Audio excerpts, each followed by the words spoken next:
All right, good evening or afternoon. Good evening, everyone. Welcome to another fabulous Board of Education meeting. We now have a quorum. We're going to go ahead and call this meeting to order. The first item is a Pledge of Allegiance, and I will lead that. I pledge allegiance to the flag, United States of America, to the republic for which it stands, one nation, under God, indivisible, liberty and justice for all. All right, thank you. Do we have the public participation guidelines? Yeah. All right. Going to move into public participation. Just read our preamble here. Regular meetings are a time for the board to conduct its business. As a Board of Education, we're here to set goals, listen to reports of the superintendent, approve budgets, contracts, and personnel appointments, and make policy for the district. The board may hear public participation for up to 60 minutes. Public participation shall be limited to a maximum of 3 minutes per speaker. One speaker cannot yield their time to another speaker. There will be no responses this evening to any questions or concerns raised. They will be referred, however, to the administration for review. As adults, we serve as positive role models for our students. Please be respectful of people. We ask speakers not to make defamatory comments or use abusive or vulgar language. Dr. White? Our first speaker is Michael Vajal.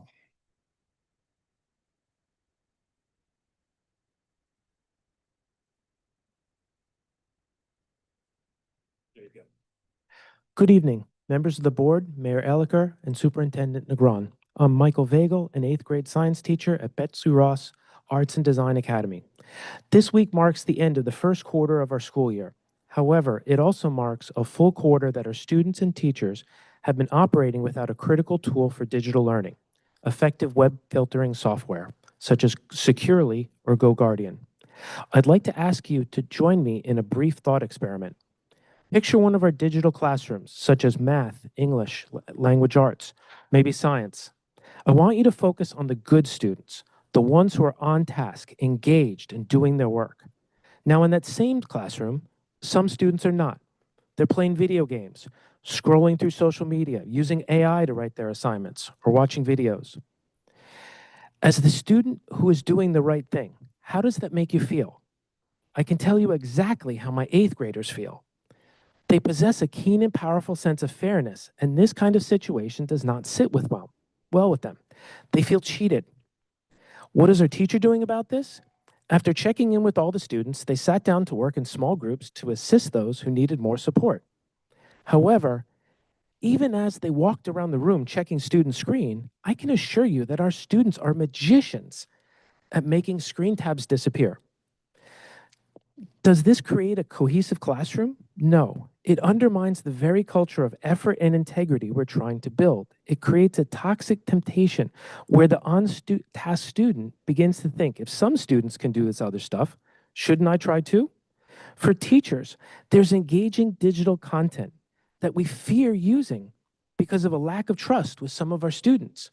I can speak to this firsthand. I walked up to students who are playing a first-person shooter video game.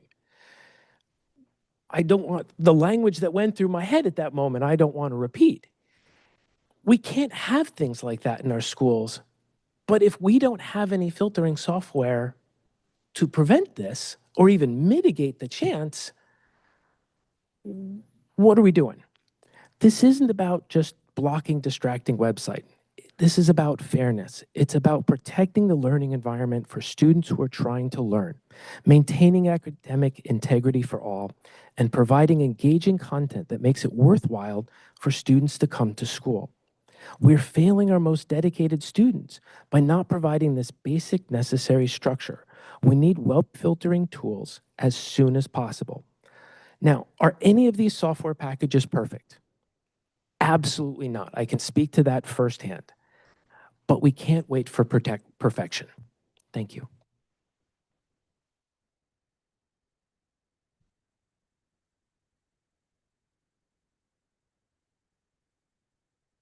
Mr. Vice President, that concludes all hands and all signs.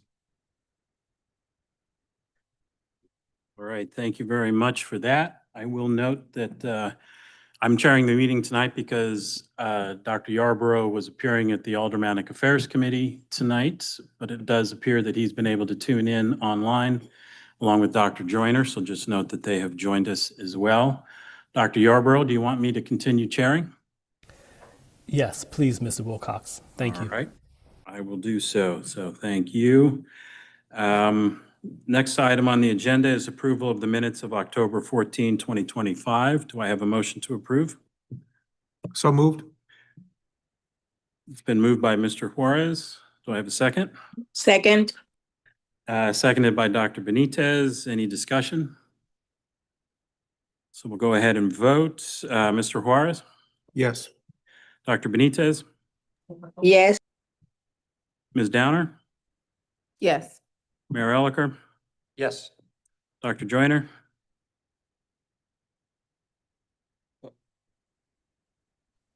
Yes. thank you. Dr. Yarborough, Yes. and the students are not here, and I'm a yes as well. The motion carries. Minutes are approved. Next item on the agenda is the personnel report. Dr. Negron. Yes, thank you, Mr. Wilcox. Before asking the board to approve the personal report before you, I do need to make an amendment. I would like to add the appointment of Isaiah Walker from Southern Connecticut State University as a physical education itinerant teacher. I do have a copy of the amendment. We just forgot to include that when we published the packet on Friday. All right, thank you. Do I have a motion to add Isaiah Walker, his appointment as a teacher, physical education, salary of $53,615? So moved. I move. It was moved by Ms. Downer. I'll take that as a second. Dr. Benitez, any discussion? All right, so we'll vote to add Isaiah Walker to the personnel report. Ms. Downer, Yes. Dr. Benitez, Yes. Mayor Elicker, Yes. Dr. Joyner, Yes. Mr. Juarez, Yes. Dr. Yarborough. Yes. I'm a yes as well. That has been added. Gotta go, right? Anything else on the superintendent's report, Dr. Negron? Nothing else for the personnel report. Okay, do I have a motion to approve the action items of the superintendent's personnel report? I move that we accept it. Second. Been moved by Mr. Juarez, seconded by Ms. Downer. Any discussion? Hearing none, we'll go ahead and vote. Mr. Juarez, Yes. Ms. Downer, Yes. Dr. Benitez, Yes. Mayor Elker, Yes. Dr. Joyner, Yes. Dr. Yarborough, Yes. and I'm a yes as well. That is approved. We'll move into the finance and operation items. Before we get started, I've been asked to move snow removal contracts separately. Is there anything else anybody needs moved separately? Hearing none, we'll go ahead and do the snow removal first. Before I move those individually by company, I've asked Dr. White, just because this has been something that there's been a lot of changes here, changes that have been fought for by Ms. Downer. Just wanted Dr. White to give a brief minute or two just on what the changes are going to be 1 year over next, for this year. Yes, good evening, board. What we are doing is creating a system that we can monitor what's happening with each of our companies, doing real-time checks on their work to make sure that they are doing what they're supposed to so that our students, families, and staff are served properly. Prior to a storm, there will be a meeting with all the vendors about a plan of attack for it, determination of what time we'll begin mobilizing. We've gone out and checked all of the vendors to make sure they had the equipment so that they are able to mobilize, muster, and start their zones when we call for it. And again, after each storm, the committee will be reviewing both through photo evidence, actual on-site evidence, information gathered from the principals about the conditions at each of our schools, and any deficiencies will be reported immediately to the company so that we can make a plan for the next storm and or if we need to move to further action based on lack of performance. All right, thank you, sir. Are there any comments or questions for Dr. White? All right, up, please, Ms. Downer. What was the agreed amount, the agreed time to clean up the snow from each contractor? The timing is, we set that one based on how much, Based on the storm? yes, so that it can be done and completed the zones.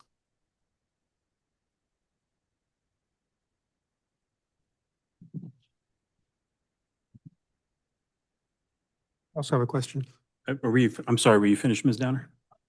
Okay, yes, Mr. Ferraris? Thank you. Dr. White, my question has to do with the language, the vendors, you know, you're going to be monitoring real time, you mentioned, but you also mentioned that there's going to be a pre-storm meeting. Is that per storm, or is it just one that you're going to, one meeting you're going to have with all the vendors before the snow season? Event. Per event, okay, thank you. All right, thank you. I've Dr. raised my Benitez? hand. Oh, Yes. thank you, So did sorry. I. So did I. Mhm. Okay, sorry. Yes, just, I have a quick question. Reimbursement is going to base on the outcome? Is that correct? Well, Or, the not reimbursement, but payment. I'm sorry, payment is based on the total of that event. So depending on how many inches, the ranges that it's bidded out for gets what they get paid for their zone per storm. Right, yes, okay, I understand that, but outcome-based meaning if it's well done, if it's not to our satisfaction, either they have to go back or we don't pay them.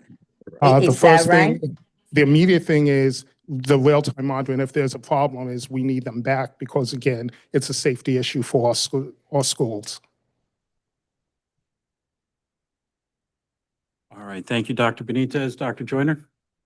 First of all, I'd like to say again that we're at this place now, which is a good place because of the relentless advocacy of one Andrea Downer, who is an engineer and knows this well. And but I'd also like to remind the board that Dr. White needs support in order to monitor this, and we still haven't hired a facilities person. Most of our central office staff, including the superintendent, are working several jobs at once. And if we're going to get this plane in the air and fly it, we're going to need the technicians and the co-pilots and the mechanics and what have you. I just want to remind the board of that and the public that these people are not made out of steel, and we need to get them the support they need in order to run an effective school district. Thank you. All right, thank you. Ms. Downer? So I know you're new in the role. Do you know if any claims were made of folks getting injured? And were those claims channeled back to the liability insurance that these snow contractors have? If it was during a snowstorm that an incident happened and it could have been prevented, are those things being investigated? Or is the school just chalking it up and saying, we're gonna pay for it? Or have our staff just try to figure it out? Or they have to go through their personal insurance? I do not know if there were claims filed last year, but Attorney Alexiadis would. Yes.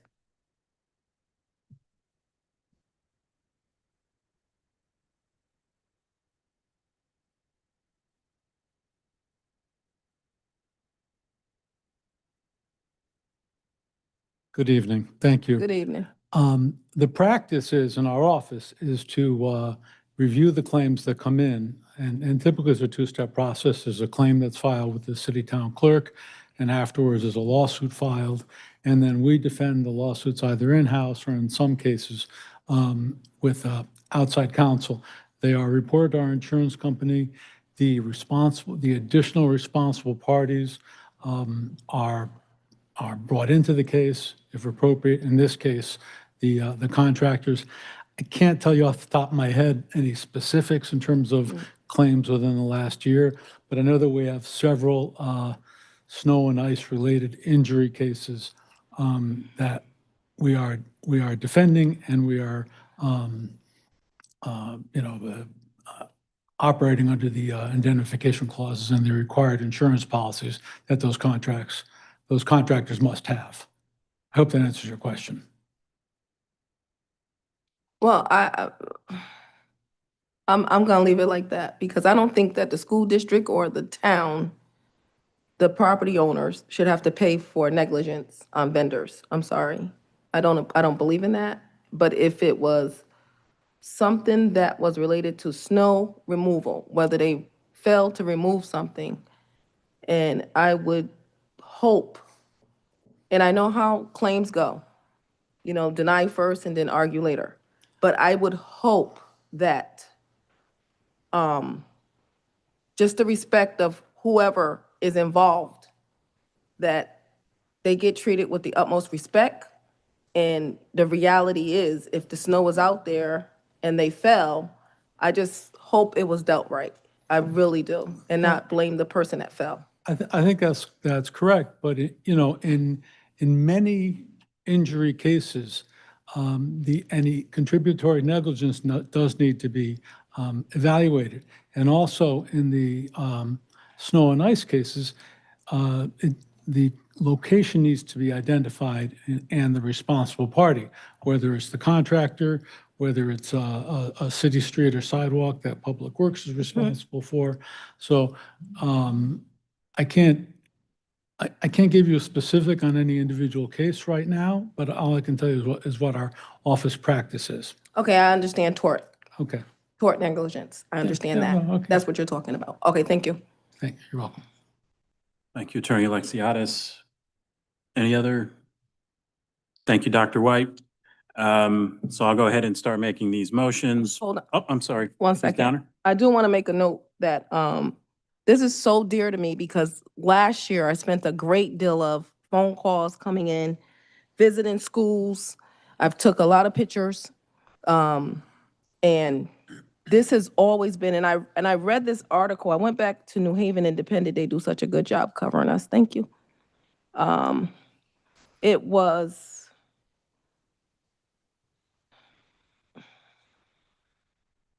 something that was said here, that one of the vendors was asking for us to use the custodial union again. He said that we respond, we go out. We have never gotten a call and said, we're not going or going to take care of it. I don't think the contractors are doing any worse a job that they've ever done in the past. So that means that in the past, they've done worse jobs. And to agree to that, that's the contractor that we have on the floor today. It's okay to do worse jobs for the city of New Haven. It's disturbing. And when I asked before that, and I've been talking, this is way before you, Dr. White. It has nothing to do with you. And I'm just tired, because I'm talking and how Rep. Maxine Waters says she got to reclaim her time. And my time is for the city of New Haven. It is unfair that we have not looked at a way to get out of this privatization. In the end, it's going to really affect all the property owners here in New Haven. We have to do something better. When you have a contractor, a vendor saying it don't look that worse than what it used to look worse, calling it worse. And for that today, I've always asked, I've had conversations with several people, that we will actually deal with vendors that don't respect our city, don't respect our school system. We need to disbar them from ever being able to place a bid, whether they are in the RFP process or just the bid process, the lowest bid, because we all know that they're not the lowest bidder. They're not the lowest at the end. We gotta do better. We got to stop talking about it and do it. We have to do better. How are we going to be able to pay people a decent wage? How are we going to get resources for what the children need today? God knows we got a lot of issues more than just the resources. But for today, I will definitely be voting not in favor of 2 vendors. I'm not going to mention it till my vote, but we got to do better. We got to stop talking about it and do something about it. And I'm done.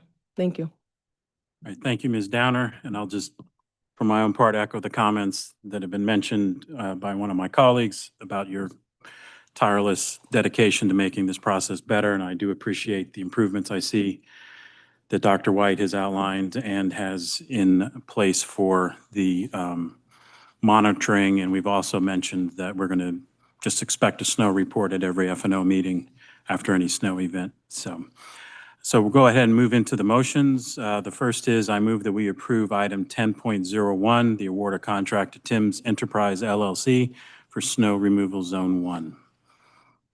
Do I have a second? Second. And seconded by President Yarborough. Any discussion? Hearing none, we'll go ahead and vote. President Yarborough, Yes. Dr. Benitez,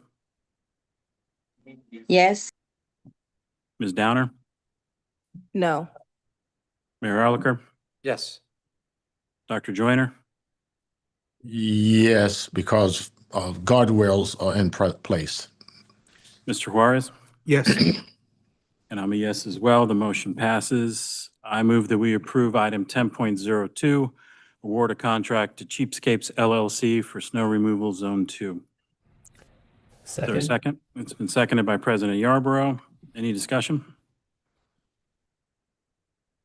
Hearing none, we'll go ahead and vote. President Yarborough, Yes. Dr. Benitez, Yes. Ms. Downer, N-O. Mayor Elicker, Yes. Dr. Joyner, Yes, because of guardrails. Mr. Juarez, Yes. and I'm a yes as well. The motion carries. Next, I move that we approve items 10.03, 10.04, and 10.05, which are award of contracts to Tim's Enterprises for snow removal zones 3, 4, and 5. Is there a second? Second. It's been seconded. Dr. The Yep. wrong company was, Cox, I Yes. think it reads Concrete Creations. Let me, you're right.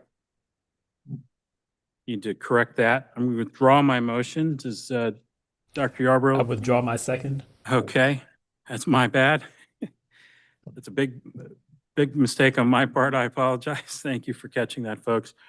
It's problems with copying and pasting. I move we approve items 10.03, 10.04, and 10.05, which is an award of contract to Concrete Creations LLC for snow removal zones 3, 4, and 5. Second. Okay, it's been seconded by Dr. Yarborough. Any discussion? Go ahead and vote. President Yarborough, Yes. Dr. Benitez, Yes. Ms. Downer, Yes. Mayor Elicker, Yes. Dr. Joyner, Yes. Mr. Juarez, Yes. and I'm a yes as well. That motion passes. And then finally, the big main motion, and that is I move that we approve the 6 abstracts, the 1 substitute ARPA agreement, the 3 agreements, 2 amendments, 3 purchase orders, and 1 data sharing agreement as appearing on our agenda. Is there a second? Seconded by Dr. Yarborough. Any discussion? Hearing, seeing none, we'll go ahead and vote. Dr. Yarborough, Yes. Dr. Benitez, Yes. Ms. Downer, Yes. Mayor Elicker, Yes. Dr. Joyner, Yes. Mr. Juarez. Yes. And I'm a yes as well. The motion carries rather. The next item on the agenda is the student report. Students are not with us today. I don't think we received any report in lieu of their appearance. So we'll move into superintendent's report. Dr. Negron? Thank you, Mr. You want Wilcox. to take off now? Or you wanna- Today, You're not muted, Dr. Joyner. Oh, sorry. and I know you've heard this presentation before, Dr. Joyner. This evening, I'm here joined by Dina Natalino, Supervisor of College and Career Pathways. We want to take an opportunity to continue to share with you the work that is happening to afford our students opportunity as they get ready for college or career. So with that, I am going to turn it over to Dina Natalino. Yeah, just hit the button. There you That go. one? You're Am I up. good? Okay. Good evening, everyone. It's a pleasure to be here with all of you this evening, sharing the work of college and career pathways in the district. I do want to take a moment, and I can't say everyone by name in the interest of time, to just say that I'm here on behalf of a team. This obviously takes a team to support this work. And so that team consists of so many members from industry, the community, the city of New Haven, and all of our institutes of higher ed. In district, we have a pathway leadership team that consists of our dual credit specialists, both admin and lead teachers for all of our pathways. We have a CTE lead teacher and an internship and workforce development advisor who have joined our team this year, so that's super exciting. Our K-12 school counselors who really support making sure students know about all these opportunities and pushing them to the most rigorous programming possible. Michelle Bonanno, who is our MSAP lead, who has helped with the vision of how can we sustain and continue this work. And of course, the entire cabinet, who is extremely supportive, especially Keisha Red-Hannons, Assistant Superintendent of Curriculum Instruction and Assessment, Tiffany Jackson, who's my direct supervisor, the Executive Director of Student Services, and of course, Dr. Negron. So I thank you all for your support in helping me to lead work that I truly feel is transformative. And so you'll see why as we go through this presentation. And I guess I am at that age where I have to put my glasses on. Dr. White? So you are all very familiar with the path to excellence. The work that we are doing falls under teaching and learning. And I will say that it does hit all parts of this graphic, but today we're going to live in the teaching and learning quadrant. Go ahead, Dr. White. You could go ahead. I think everybody here is well familiar with our path to excellence. I do want to highlight that I work under Ms. Hannons on the teaching and learning strategies, and I am the priority strategy lead for strategy number 3, which is empowering every student to reach their full potential through personalized learning experiences that meet their unique needs and interests. And so there are 4 different work streams in this strategy. You've heard a lot about the Portrait of a Graduate that was rolled out to you last year. I have been here before to talk to you about career pathways, so today is an update on where we are with that work. And that also really is tying into our student success plan. So we are going to, hopefully before the end of the year, be able to share with you a little bit more where we are with that work stream, and also flexible programming, which Viviana Camacho leads. And I am partnering with her to roll out where we are going to be, and she has presented as well. So we'll go on to the next slide. So these are the 3 goals that we are tracking through the Office of College and Career Pathways. Thank you, Dr. White. The first one, we don't actually have the data because the state reports the data, usually in February. This is our graduation rate. And so we are looking to make an increase, I believe that's to 94% off of my memory, because I cannot see that little number, within the next 5 years. So we will have where we are. What I can tell you is I have looked at just our senior cohort of students that have entered senior year that have graduated. So we know we lose students along the way, but if they started senior year in 2024, they walked across the stage in 2025, and we had double-digit increases over the year before. So I'm hoping to see that impact on our graduation rate. The second is our 9th graders that are remaining on track for cohort graduation, and the State Department of Ed looks at that as 6 full credits. We did not hit that target while we increased by 3.1%.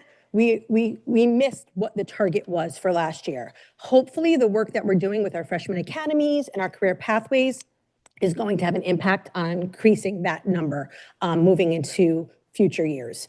The third, and you'll see today's presentation is focusing a lot on our dual credit data. We are looking to meet or exceed 83% of our students taking advantage of at least 2 dual credit courses. And dual credit, you have a sheet in front of you that has a breakdown of what constitutes dual credit and the explanations. So we'll get into that in further detail throughout this presentation, and I'll go over those. But the exciting part is that we actually exceeded last year's target. We exceeded this year's target. So we are on track to hit that 83% and hopefully exceed that 83% in 5 years. And so today I'll talk a lot about, well, what are we doing to get us there? Go ahead, Dr. Wright. Am I stuck? Oh, sorry. So here are our New Haven Public School post-secondary plans. And you can see that we have 4 years of trends in graph form here. So four-year colleges were always trending around 46%. So a little less than half of our students are going to four-year college. For two-year college, we're always at about 25%. And the next slide will have the actual number breakdown for you. So about 3/4 of our students are entering college. A truly important piece of this work is what are we doing for the students that are not choosing college as their post-secondary plan?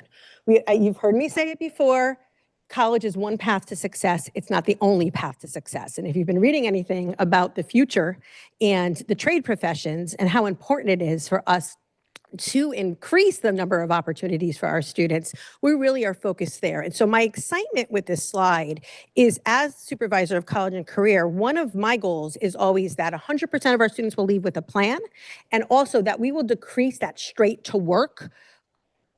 Yeah. We seem to have some people trying to get in. Do we have a security or person or somebody available? I see somebody could open the door. Thank you. Sorry to interrupt you. No problem at all. So the straight to work, because many times straight to work is, this is what I was doing in high school, and I'm going to continue in that job, versus I am engaging in a career path that's going to give me opportunity for growth, healthcare, benefits, et cetera, et cetera. And so the programming that we are building in always gives students our opportunity to go straight into the workforce with some valuable credentials, or be more prepared to enter college with college credits.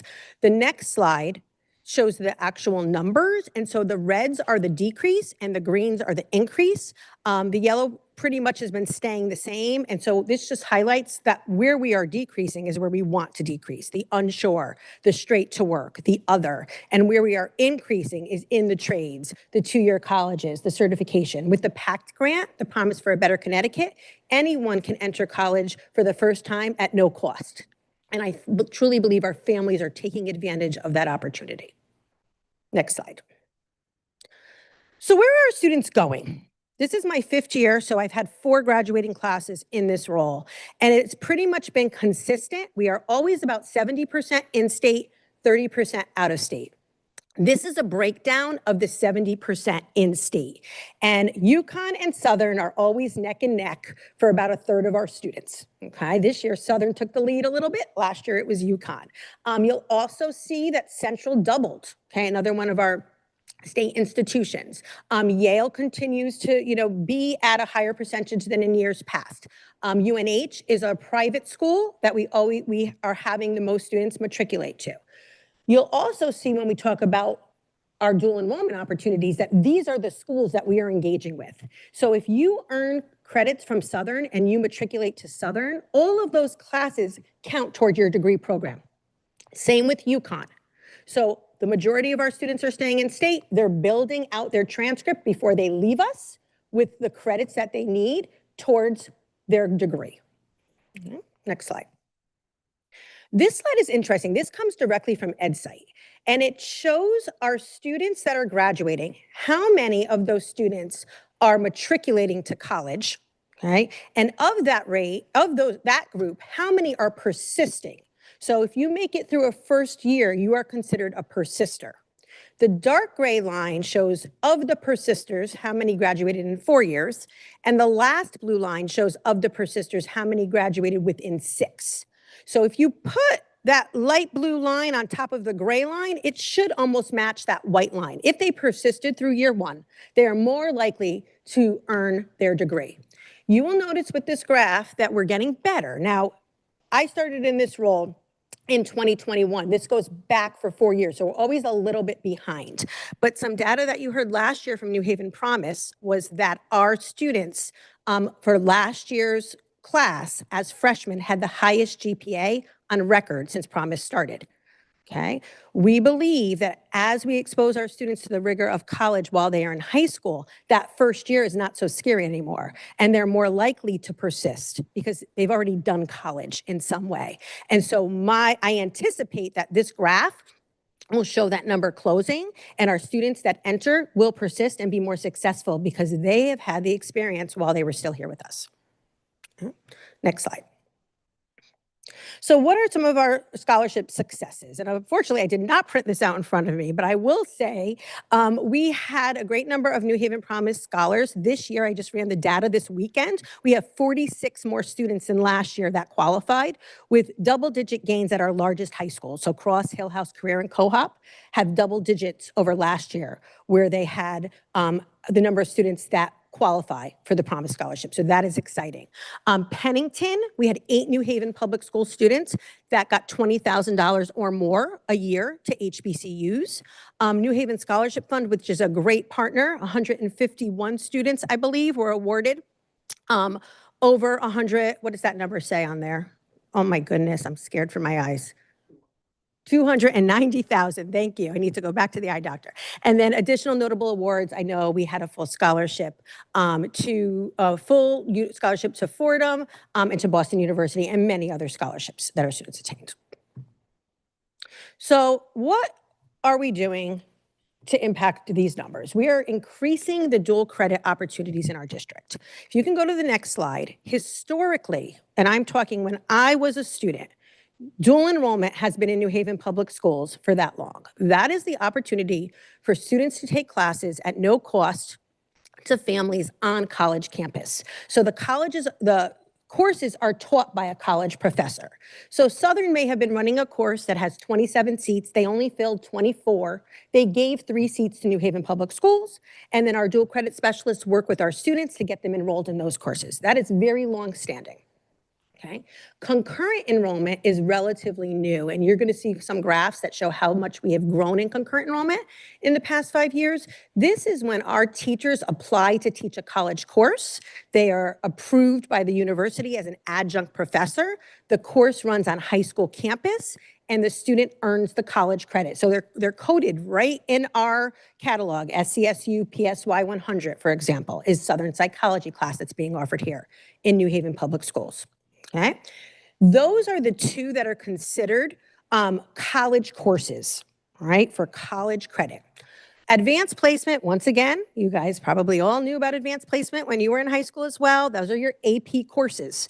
Those are test dependent, right? So I can get an A in an AP course, and then I take the AP exam, but I score a 2, and there's no opportunity for transferable credit. So AP has a great, it has the rigor, but it's not considered dual enrollment because it's test dependent. Anytime something is test dependent, it doesn't fall under the dual enrollment umbrella. So it's an advanced course, but it's not necessarily dual enrollment. Our industry certifications and our internships is where we're really trying to grow. So we're bringing in more opportunities for students to get a credential of value while they are in high school that is stackable, that can be on their resume. So when they apply, whether they're working while they're in college or they're working out when they leave high school, it gives them a leg up. Okay, and the internship experience is a big piece of that. So we're working on a college and career continuum that starts with a career awareness and leads to career immersion, where we have students actually in an authentic learning environment. Next slide. So where did our data fall for last school year? So we have advanced course comparison of our dual enrollment, which is on college campus, remember, our concurrent enrollment, which is on high school campus, and then our AP classes. Unfortunately, I'm having an issue with College Board, so I don't have last year's specific AP data, but this is the year before, and it pretty much has been trending the same. Hopefully I can update that as soon as I get my rights in that system. So you will see everything in blue means that those students earn transferable college credit. They earned a C or higher in the course. With AP, you're looking for a score of 3 or higher. Okay, exam dependent, our numbers are about half of where they were with taking an authentic, college class. Okay. Next slide. This is our comparison from one year to the next. I will say that while dual is staying about the same, as we increase the number of concurrent enrollment opportunities, I'm excited that dual is staying as high as it is, because now students have the opportunity to take over 80 classes on high school campus. And so they're still choosing to go to the university, and we're still working in programs. So for example, at Career, the school bus picks up the students after lunch, delivers them to Southern, where they take a class from 1:15 to 2:30, and then they have a city bus card to go home, and that's through our business pathway. That's very intentional, because in the past, if I was available after school, if I didn't have to worry about childcare issues, if I didn't have to work, right, then I could access dual enrollment. We are building these opportunities into the school day so that all of our students have access to them, and that's very intentional in our programming. Next slide. Here's the concurrent enrollment growth by high school. So we started back in 21-22 with 16 total classes, and we are up to 81. So we have 65 additional classes since 21-22. We actually have 96 approved courses, but a couple of teachers have left, or we decided within the programming not to offer. So we're almost at 100 approved sections in our district of concurrent enrollment. So this is college courses on high school campus. And every school has grown. That's okay, Dr. Wright. The next one is our dual enrollment. So you can see that the graph on the blue line shows how many students were enrolled at that university to take a class on that campus. The red line shows how many of them earned credit. And then the chart shows how many total credits were earned through dual enrollment. All right. So Southern and CT State and Yale are our highest bars. We are growing with Quinnipiac and UNH, and also Albertus as well. Next slide. I think this is probably the most impressive slide of all. We have saved families over $3 million in 1 year in the cost of college credits. So if you look at the university and you look at the cost per credit hour for a 3-credit class, right, and the number of students that were enrolled and earned credit, you can see that we're slightly under $1 million for dual enrollment cost savings. We're slightly above $2 million for concurrent enrollment. So we're a little bit over $3 million in cost savings, which is almost $1 million more than we saved last year. So to me, this speaks volumes. Not only are we offering our students, we're getting first-generation college students on campus, we're getting them comfortable seeing themselves as college students, but we're also saving our families a lot of money in the process. The next slide shows the certifications. So the first 2, CNA and EMT, are through our healthcare pathway. The remainders are all our sound certifications, sound school certifications, and we're at almost $250,000 in cost savings for certs. This is the area that we're looking to grow so that every single career pathway has certification programming. So when I come back next year, I'm hoping that you'll see a much longer list. I've been working with the State Department on industry recognized credentials, and we'll be talking about credentials of value, because just getting a certificate versus the certificate that the industry is looking for are not the same thing. Next slide, please. So here we have our New Haven Public School Career Connected Pathways. This is not new to you. You've seen the pathways. I've talked about this before. What is new, and it should have been in front of you when you sat down, is our new impact report. So this is our 2-sheeter, front and back, I should say, 1-pager, to really market and highlight our career connected pathways to our partners, to our district, to all stakeholders. So Dr. White, if you can pull up on the screen the impact report. Next. And we'll take a moment, rather than going through PowerPoint slides, to just talk through what this means. We do not yet have our logo for our culinary pathway, because that one was in development last year, so that will be coming. We also have 2 magnet schools who will have additional pathways, BRADA, Metro, and we know Career, but Career 2 pathways will remain the same, or I should say academies will remain the same. We're building out our pathways, and so these logos will continue to be added. What is our mission from classroom to career? We want to ensure that every student on a path is on a path to, every student graduates on a path to a better future by having a clear plan, valuable credentials, and the real-world experience needed to thrive in their future careers. We bridge the gap between rigorous academics and hands-on learning. And if you notice, the tagline and all of our logos is a better future. So depending on the pathway, healthcare is advancing a better future, manufacturing is building a better future, BioCity is sustaining a better future, business is investing in a better future, and then education is growing a better future. And they all have the purposefully, we're going forward with that messaging. The next piece is the impact. So this is specific to the students in our pathways. So the last slides that you saw were district-wide. This is if a student is in a career-connected pathway. And just as a reminder, a career-connected pathway means that they have access to college credits, they have access to industry-recognized credentials or job training programs, and they are working on the college and career continuum. So opportunities for career awareness, career exposure, and career immersion.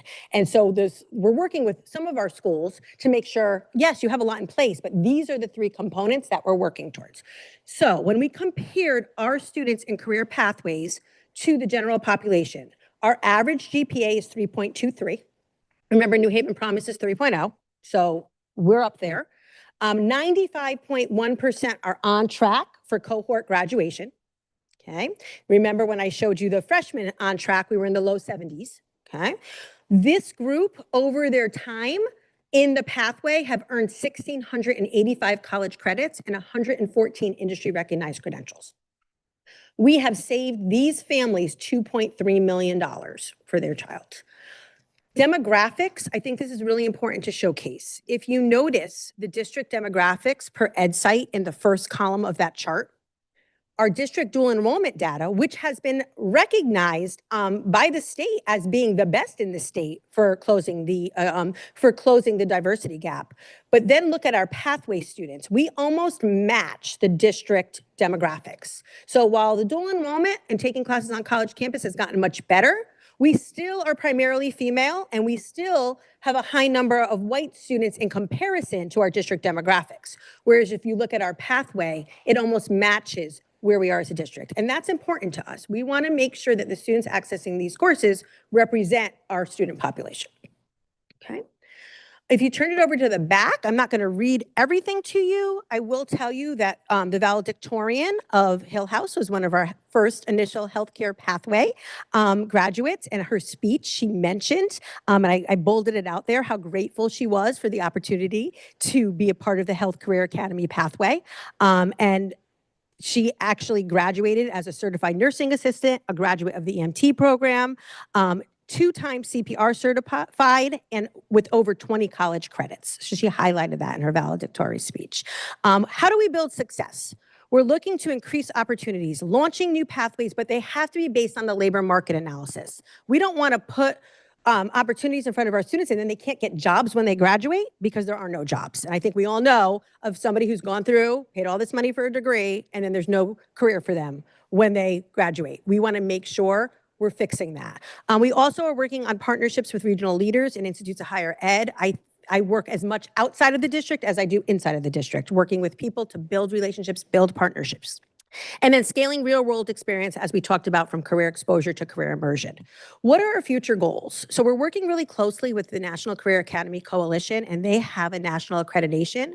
We are hoping to be nationally recognized for the work that we're doing here in New Haven, because I do believe, especially in Connecticut, as I go to meetings, we are ahead of the game, and we want to make sure that we provide the best opportunities for our students. And so we're following that model. We're also looking to expand our internships and pre-apprenticeship programs. That's a place where we have been weak. Now that we have someone in a very intentional position, I do see that that will grow. We want to track, where are our students after graduation? Did they actually enter the path that they spent the time on in high school? Did going to college while in high school impact that rate that we saw earlier today, right? With the persistence. And lastly, middle school. This starts way before high school, especially in a district where all of our high schools have career themes, and both of our comprehensives have career academies or the opportunity to enter pathways. So they need to know that, you know what, if I want to go into healthcare, these are the schools that are going to be the best fit for me. And why would I like healthcare? What is healthcare? If that doesn't start in middle school, we're starting too late. How can people get involved? We do have an Instagram page. I have been using Apogee. I'm so excited to tell you that I posted on Saturday night our spring CNA program, and within 48 hours, we have almost 100 applicants. Unfortunately, we have 20 seats, so we need to look more closely, but that's exciting. The word is getting out, and people are really jumping on board for these programs. Okay. The last slides that I'm going to go through really quickly. I happen to be a Career Academy Leadership Consortium Fellow, and they talk about the importance of telling the story. I can give you numbers, I can give you data, but when I give you a kid and I say, this is the story of this student, right? It weighs differently. And so, Dr. White, if you can throw up some of the pictures, I'll go quickly through. They're the last slides on the presentation. So what are some of the things that are happening in our career pathways? I believe the first one is our manufacturing pathway. If you could just put that on present mode. Oh, our healthcare pathway. Okay, so we are working with the Yale Simulation Lab. Last year, we had 70 students, freshmen and sophomores, that graduated from the Yale Simulation Lab. They learn how to intubate. They learn how to deliver babies. They get a Yale mentor from the emergency room who works with them, along with students who have graduated from the program that come back. It is an amazing program that has expanded tremendously with the Yale Simulation Lab. It is in the same facility that the Yale doctors are trained in. If I ever have the opportunity to take you there, you want to go for a visit, let me know and I'll take you over. We have a CNA career fair. So not only are we training you to be a CNA, we're taking in all of the potential partners that will hire our students to go over with them. What do you need to do to apply, right? How do you get into this position? Why should you come work for us? Our EMT, our numbers have rose to 40 students in our EMT program this year. So our students are actively engaged in getting their EMT certifications and their CNA certification, which we are well over 200 students in the past 3 years that have gone for the CNA certification.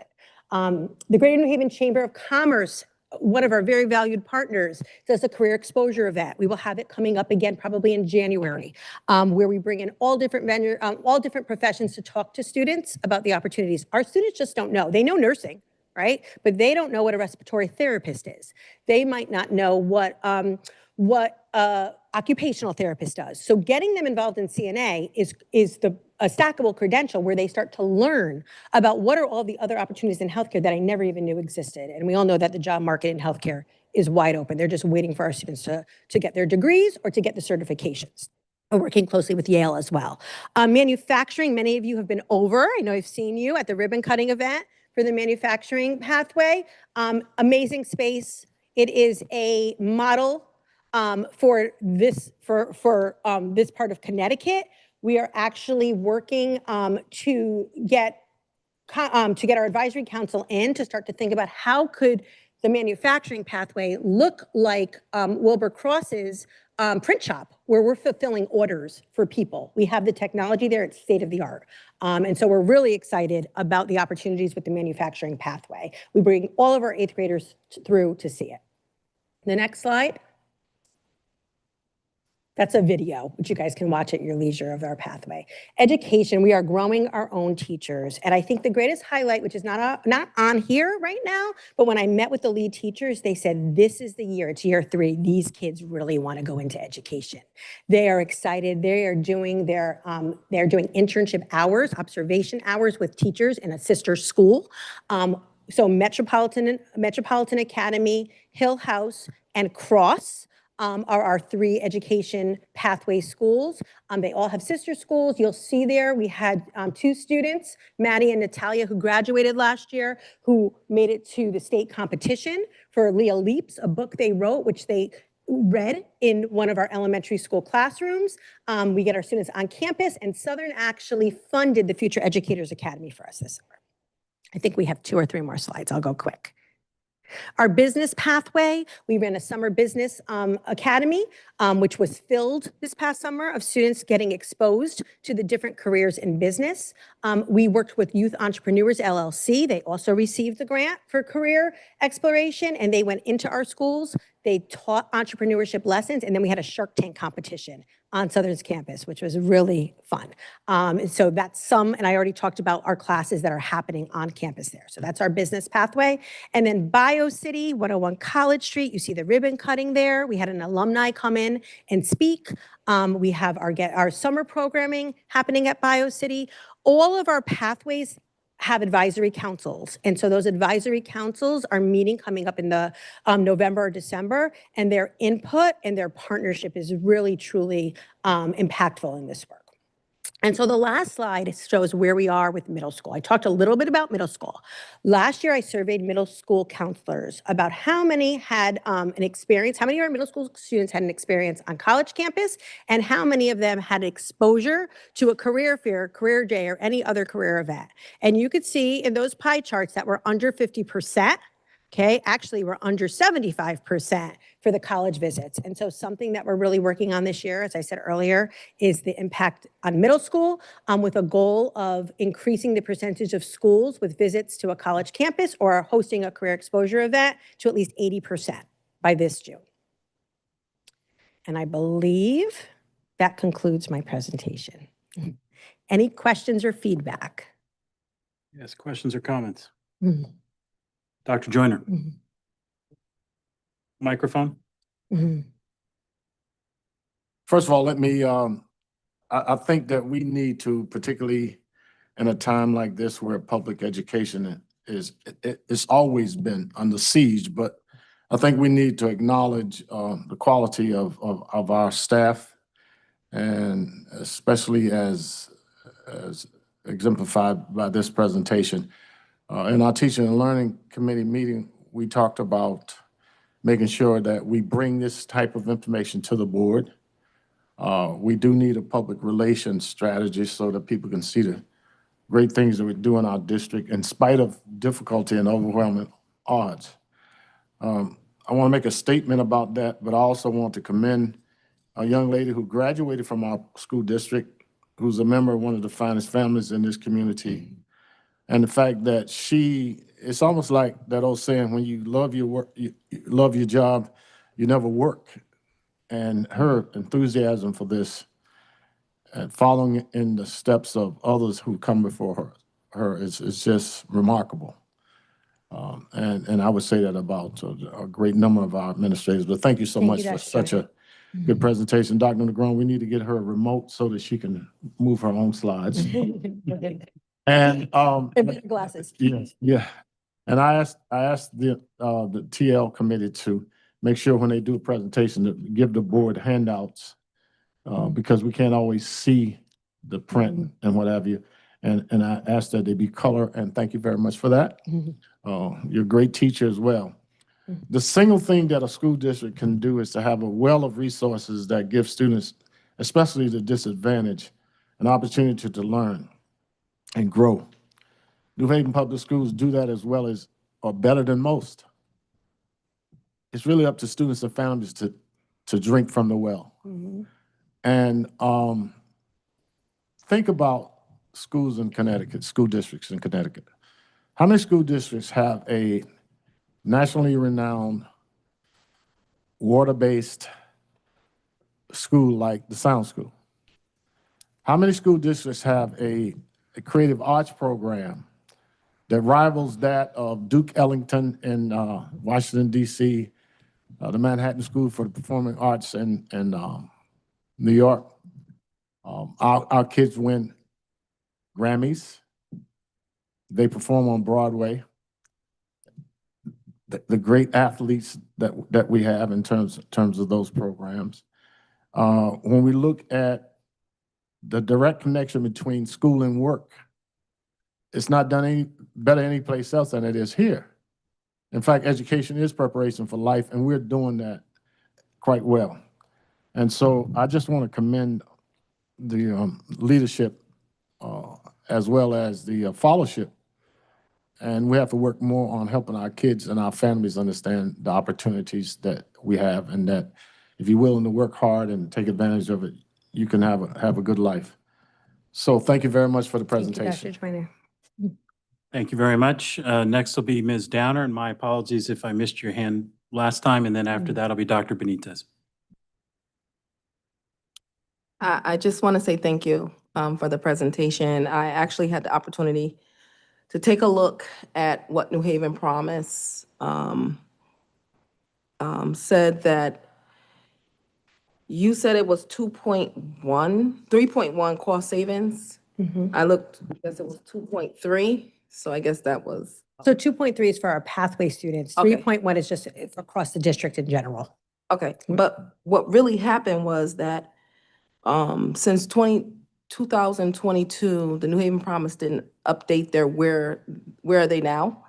But for 67% of 67.7% graduate rate, which was significantly higher than the national average, the City of New Haven public school system helped with that number because the national average at 2022 was 59.8. So I could say that, yes, we do have a robust education system here. And thank you. I just would like to see a lot more of the students that are choosing to go into the industry certifications. You know, I know we look at where are they now? Yep. You know, just a simple, it's really that easy, you know, even if it's a resume, showing them, it's called OJT. There are plenty of students that have went through that OJT Okay, that are from the city of New Haven, and you're looking at one right now. great. Love to hear more. Yes. Who's an engineer? So I chose to go to school late, Mhm. but I also went and fulfilled my degree requirements. But I went on the job where I learned the business jargon. Yeah. I learned how to navigate through the corporations because it's there. Yeah. And I really want our programs just to be really focused on those students too, because that's what really matters.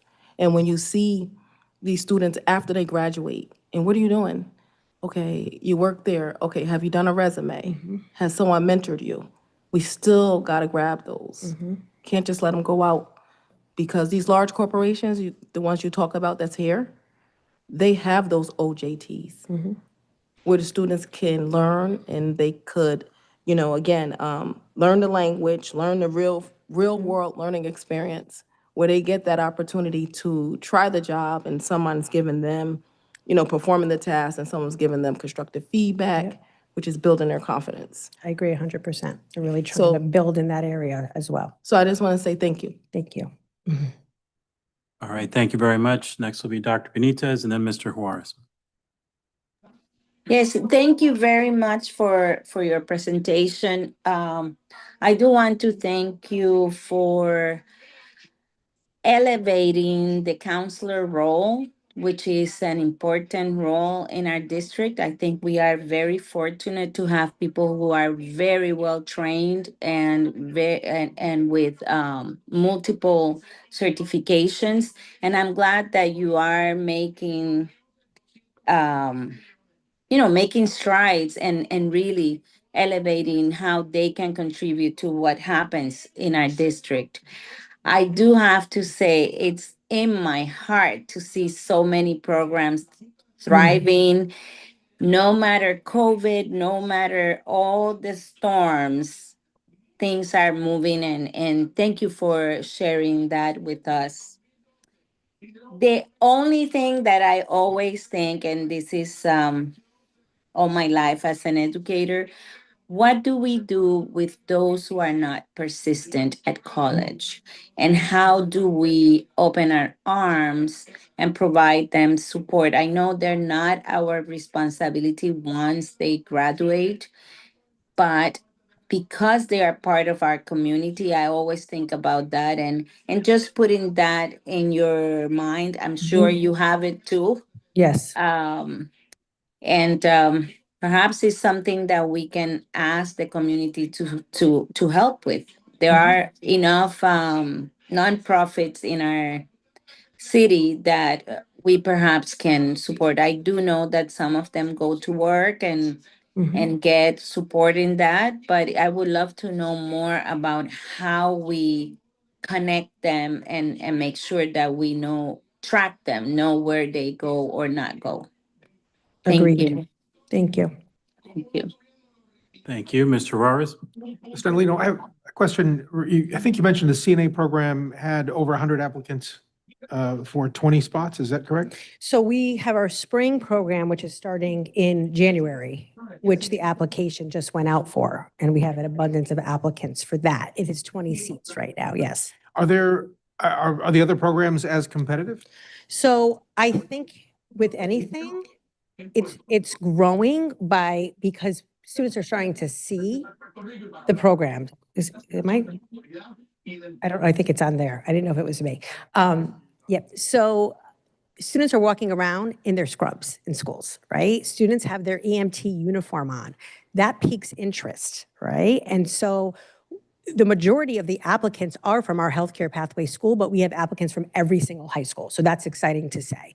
We will have a summer program, and we will continue to offer it during the school day. So we'll look at the applicants to say, okay, who are those students that if they don't have this opportunity now, they won't have it in New Haven Public Schools, and then start to work our way backwards to fill our other programs. So I do think a lot of it's what they see. I'll tell a quick little anecdote. When we first had the EMT program, I said to the students, don't worry, you could change in the bathroom, when you get to the EMT school into your uniform.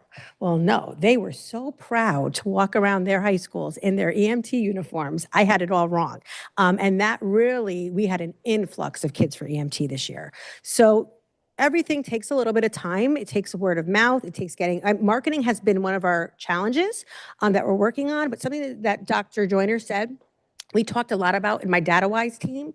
It's not about always getting the information out. It's about kids seeing that program is for me. That opportunity is for me. We can put it in the inbox. We could put it on the morning announcements. We can share it on live feed. But if they don't see, wow, I could do that, they're not going to access it. And I think they're starting to see, wow, I have friends that did that. I can do that too. And I do think it's having an impact on those numbers. Thank you. You're welcome. Dr. Yarbo, Dr. Yarber? am I allowed to call? Thank you very much, and thank you, Mr. Wilcox. Ms. Natalino, thank you for your presentation. As I was listening, something you spoke about was hope and vision, and sometime last week, I was in conversation with a community member, just speaking about the significance of hope and vision, our young people having it as it relates to their engagement and persistence in school. And I think that the program and the programs that we offer answer several questions, one being, what are my options? And we're able to say, here are options available to you. And then a second question a student might ask is, well, can I achieve what I have envisioned? Mm-hmm. And we have data that indicates, like, yes, you can achieve what you've envisioned. It's not just that it's out there and you can't touch it, but you can actually engage with it and succeed in it. And then after that, what's next? So after I get my college degree, after I get my certificate, I would love for us to collect and share hiring data in terms of when a student completes a program, what happens next. And Ms. Downer, you mentioned that. Thank you very much for your work and for the district's leadership in this area, because it's critical. It helps our students and our families to have a long-term view of our students. Additionally, it helps the business owners in the area to see, here's the local talent right here that we can hire, that we can invest in and continue to develop. Thank you for your work. Thank you. I'll just say thank you very much for the presentation. I won't belabor it. It's obviously something that collectively as a board, we're very, very happy to see all the different things that have been happening and good increases every year. I think just one thing I'll also highlight, and I love, as everybody knows, these industry certifications and, working at a university that has health-related programs, folks are in demand. These, you graduate with a degree, you will be working unless you do not want to. And this gets people on that pathway. So I think that's wonderful. I also just mentioned the increases in the 4-year and 6-year graduation rates, seeing those increase. All my time on the board, nobody has ever sat around and said, we are perfect and wonderful. And everybody knows we want these numbers to be better, which is why the goals are there and there are increases. But I also think it's important for us to just take a moment and say, when a number goes up like that, a percentage might seem small, but that can be dozens of kids graduating. or hundreds of kids more graduating than did a few years ago on time. And I think we can look at the gap between where we are going over the next few years and still celebrate the successes of every time that number goes up. That's a few more dozen kids that are walking across a graduation stage. So I think that's wonderful. And also the internship possibilities. And I would hope anybody writing about this would mention that you are interested in hearing any local business organization to talk. So I think that was great to add that too. Thank you. Any other If things? I may, to Please. close the report, please know that top of mind for us is sustainability. We know that a lot of those increases that Dina mentioned in the data, a lot of that was the investments that the district was able to bring about with ESSER funds. After that, it was the significant grants that we got from the city of New Haven. So thank you, Mayor Elicker. Thank you. But that is something that Dina, Keisha, and I continue to ponder. How can we continue to reach out to our partners to really think about how do we sustain this work that we know we can do at a high level, and we can show outcomes as you have seen tonight. And with that, I do conclude my report. Thank you, everyone, very much. Thank you. I will move on to the president's report. And if President Yarborough would also like to take up chairing again, I'm happy to relinquish. Thank you. Mr. Wilcox, you may continue chairing. In terms of my report, just updating that negotiations have begun for our teachers union and also for our school administrators union. That's all for my report. All right. Thank you, President Yarborough. Teaching and Learning Report and Facilities Naming Committee Report. Dr. Joyner. There are some names that have been given to me, but I'm going to have to review the policy again to make sure that we do everything right. Some of you may remember Gerald Tarazi, Dr. Gerald Tarazi, who was superintendent of schools in New Haven, actually one of the most innovative superintendents in the country. John Dow, who made some major changes in the district, still alive. Talk to him occasionally. Michael Mongillo, who actually designed and oversaw the construction of the Voc Wing at Hill House. Edmund Love Jr., who recently passed away and who trained most of the good carpenters in the city. And Emma Ruff, who was the first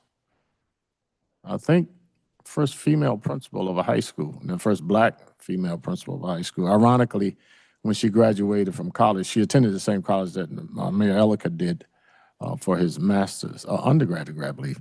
She had to go to South Carolina to get a job because they wouldn't hire her in New Haven because she was Black. So she would probably be 100 some change now if she were alive, but she was my principal when I was a teacher and an assistant principal at Hill House. Those are names that people had sent to me and say, would you consider them for,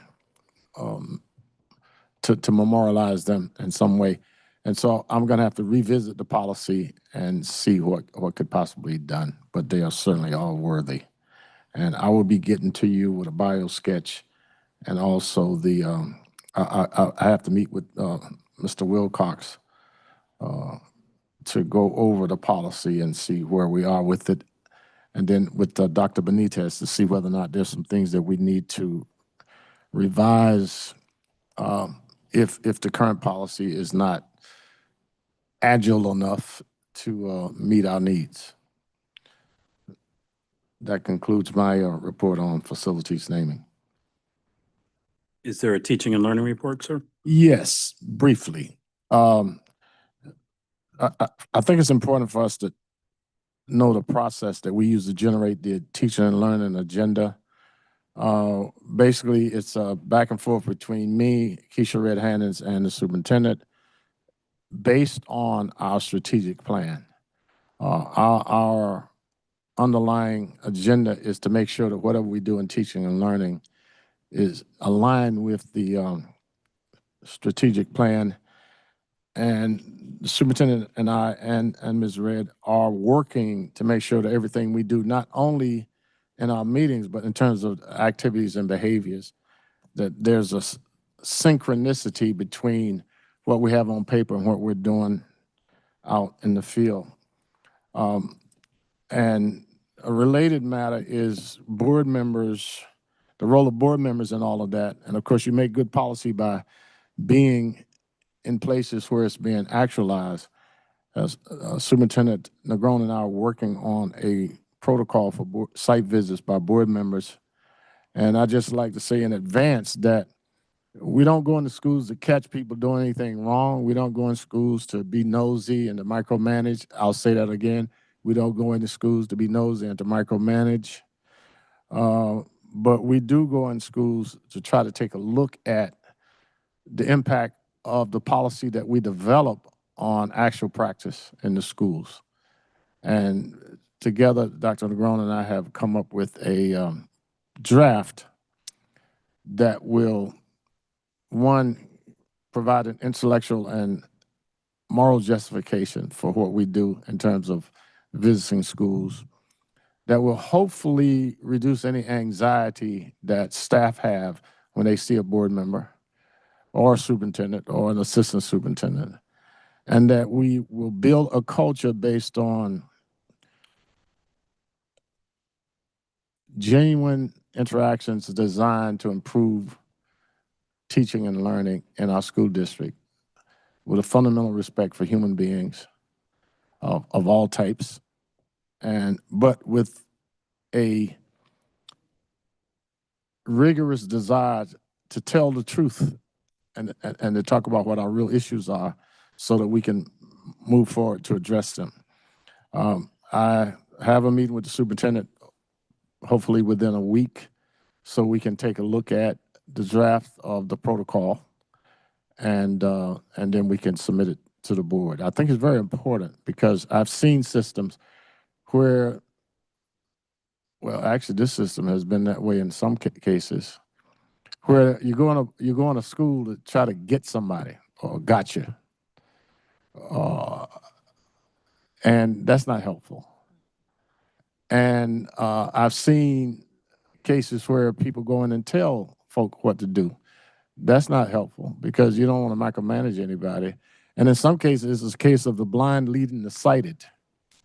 I hope you got that. And if it was church, I'd say, can I get an amen? But it's so important for us to respect the professionalism of the people we hired to run the school district at every level.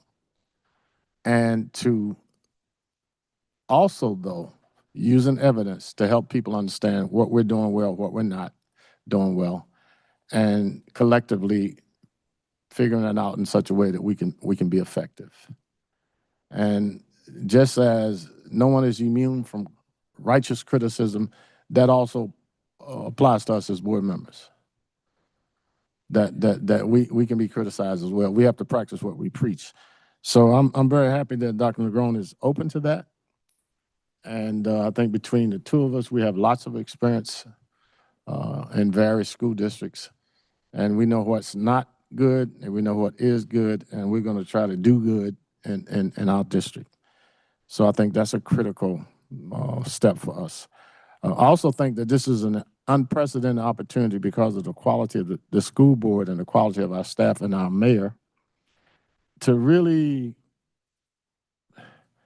do some major improvements in our district. We need more money, but we also need to probably do an assessment of the efficiency of the various departments and sub areas of our organization. We need to take a whole system view and take a look at what we're doing well, what we're not doing well, what we need to do better, and whether or not we need to reallocate resources within the district based on our priorities.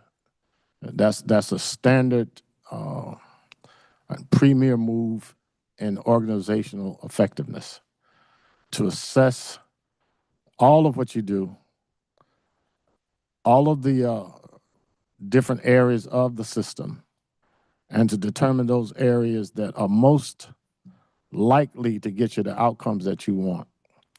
and to reallocate if necessary. But the real bottom line is that we don't get the funding that we need. We don't get the funding that was promised to the district based on the state's own formula. And since we're a pizza community, I don't think anybody in this room would want to order a whole pizza and get a half pizza. And that's what we're getting from the state.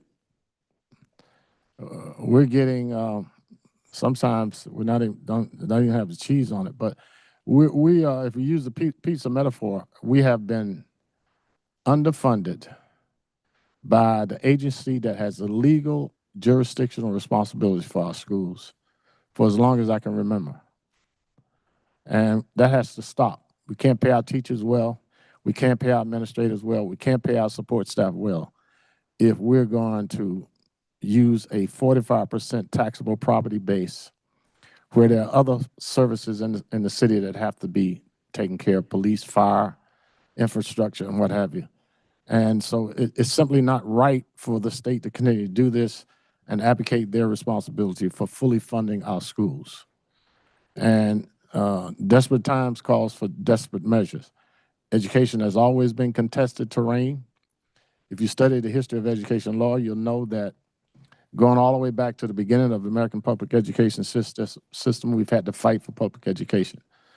And we can't just keep playing the same old game because we're going to get the same old results. We have to take bold measures to make sure that we're fully funded to educate the children of this community.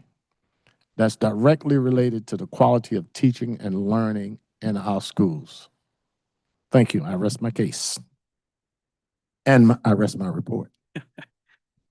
All right, any comments or questions for Dr. Joyner?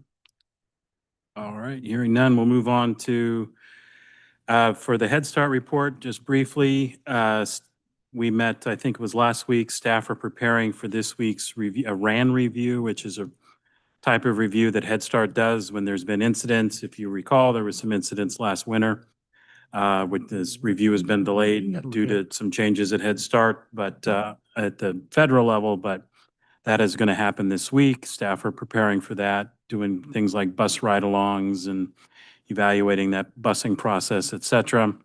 They've been holding the required parent meetings and policy councils. So policy council, as you recall, is for the parent governance group, and they're seeing good participation with that. Seems like much better participation than last year. Enrollment in Head Start now is at 93% with 32 slots available. So we've seen an increase just in the last month.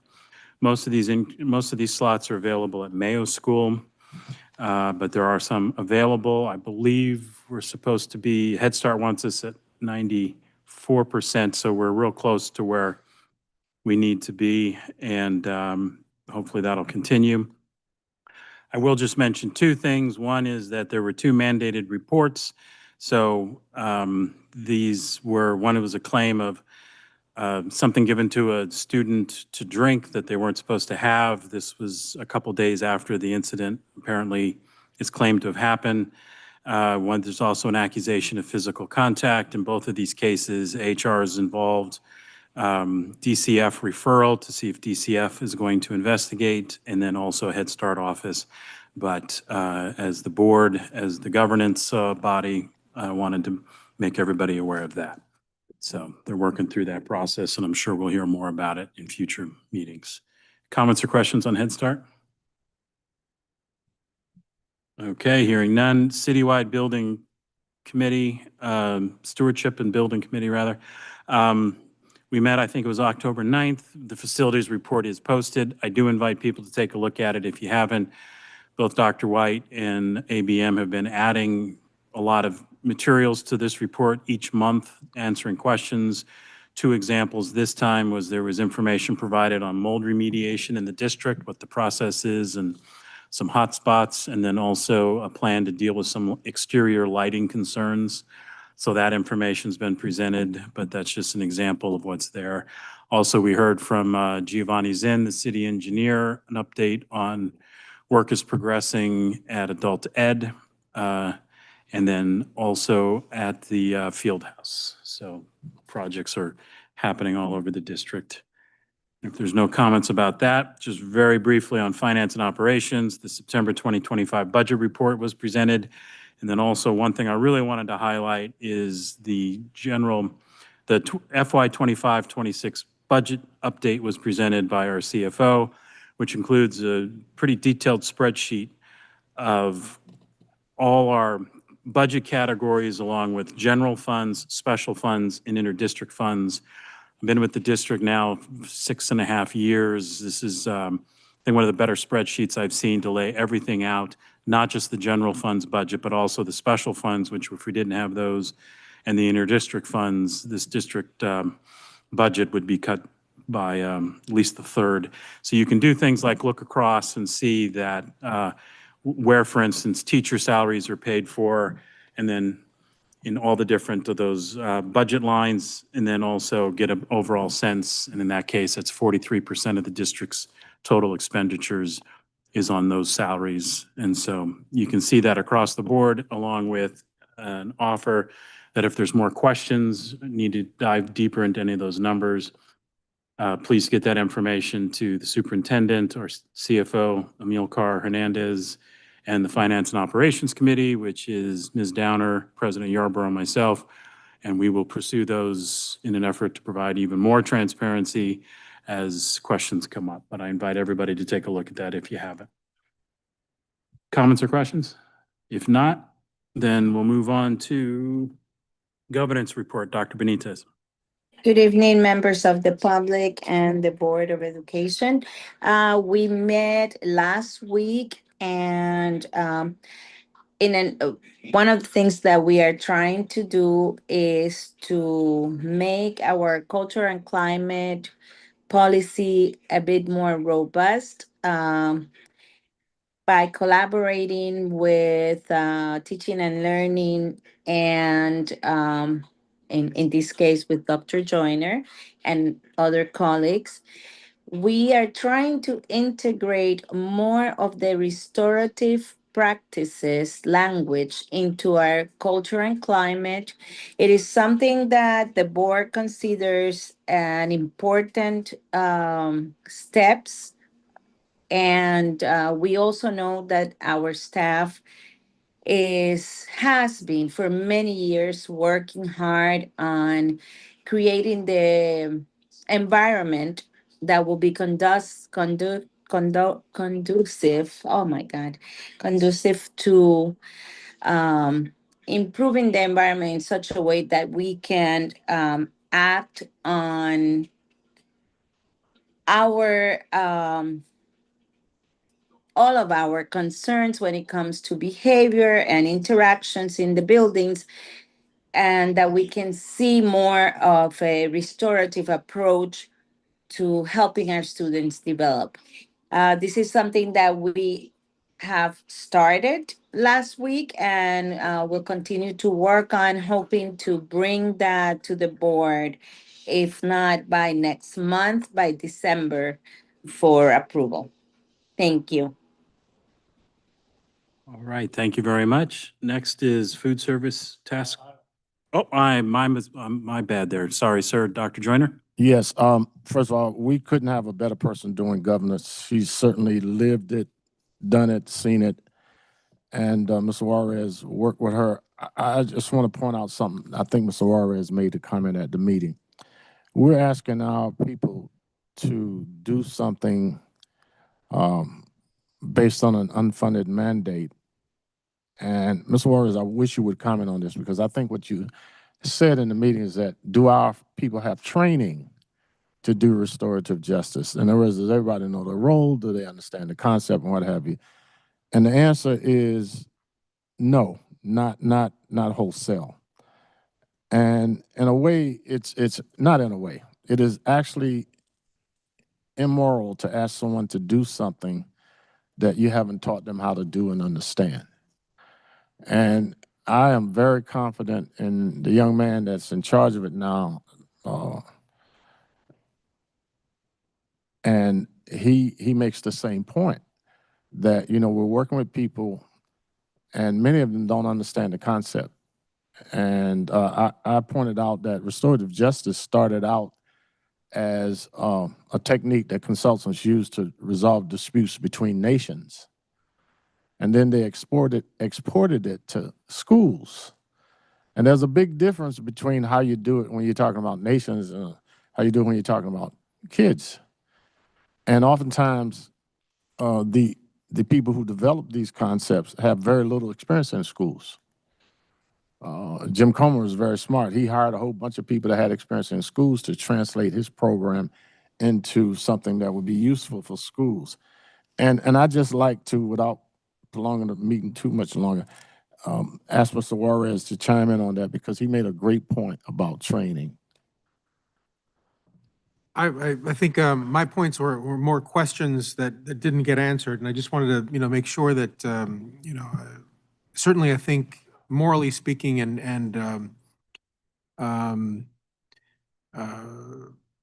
as far as values, speaking of values, yes, I think everybody on this board is in support of advancing restorative practices in the schools. It's important that we keep kids in their seats in their classrooms and not expelled, not suspended. We do need to find better ways to deal with conflict in schools.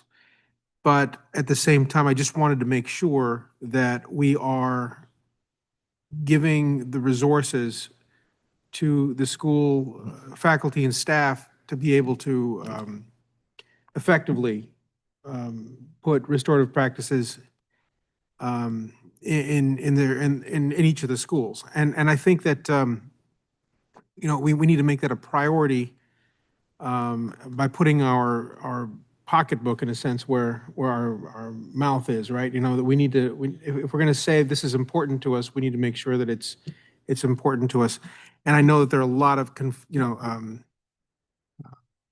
competing interests and things that we would love to do. So it's just, I put that out there just as a question, or even a rhetorical question of how can we make this happen effectively if we don't have all the resources to do it. And at the same time, I did learn in that meeting that we have a number of very well-trained expert people here in the district, that there are people that have been to training, there are people that have been to conferences, and just probably not as many as we would like, but how can we capitalize on using that talent and those people that do have that knowledge? How can we incorporate them in the planning and development of this? Rather than just go and say, this is important to the board, go make it happen. We could say, this is important to the board. Let's help you find a grant to make it possible, or whatever it is. And I don't know what that answer is. I don't know what the solution is. But that was the extent of what I think brought up at that meeting, Dr. Joyner. Right, thus, that's one of the reasons why we are now delaying policy, even though we know people are interested in that language. We also have been trying to provide policy with guidance documents that can help our staff implement, and that does not allow for our words to remain words and not impact the practice on day to day. Yes, this is important, and yes, this district has a lot of people who are trained, but also many of those trained previously have retired. One of them, me, but and also we have to take into consideration our fiscal situation. However, I do believe that it is important for us to continue to work on this and find a way. And I'm sure our superintendent is going to help us find that way. So we will be inviting her to the conversation at some point during governance. But thank you very much for your words. Just one last thing, Dr. Benitez, and I'm done. Christine DeNegro and I have been talking about unfunded mandates. And what I'm trying to convince at least two legislators that I know that are important in the state regarding education, is that don't do legislation unless it includes some resources to get it started. And the best way to do that is a trainer of trainers model. If the state were really geared up to support us, they would have institutes and those sorts of things. And that when they develop legislation, they would also take into account what it costs to execute it. And that's something that we have to insist on. And in other places where I've worked, when I work with ministries of education, they don't issue policy in Trinidad and Tobago unless they also think about the resources necessary to execute the policy. And in England, where they have Her Majesty's Inspectorate, which are the people at the country level, national level who work in schools, they also bring back information about execution of policy, and they try to resolve that by generating revenue and resources to help to do that. And oftentimes, it's not always these people that write books, because oftentimes the person that writes the book doesn't know how to carry out the actions. You need clinicians as well as researchers in fact, you need scholar practitioners in order to get stuff done. So I'm hoping that we can take this up to the state level and ask them, if you think this legislation is important, then where's the revenue or resources to make sure we can execute it properly? The old anti-poverty movement in the 60s actually did that. You did demonstration grants, you figured out what worked, and then you created budgets that would support the work, including training and evaluation. So some of the old stuff is not bad. So we need to go back and look at that history. Thank you so much. All right, thank you very much. Looking at the agenda, there is no food service report because we haven't met since the last one. So do I have a motion to adjourn? So moved. A second? So I heard that was moved by President Yarborough, seconded by Mr. Juarez. We will go ahead and vote. Dr. Yarborough, Yes. Mr. Juarez, Yes. Dr. Benitez, Yes. Ms. Downer, Yes. Mayor Elicker, Yes. Dr. Joyner. See. I'm a yes as well. We are adjourned. Thank you very much, everybody.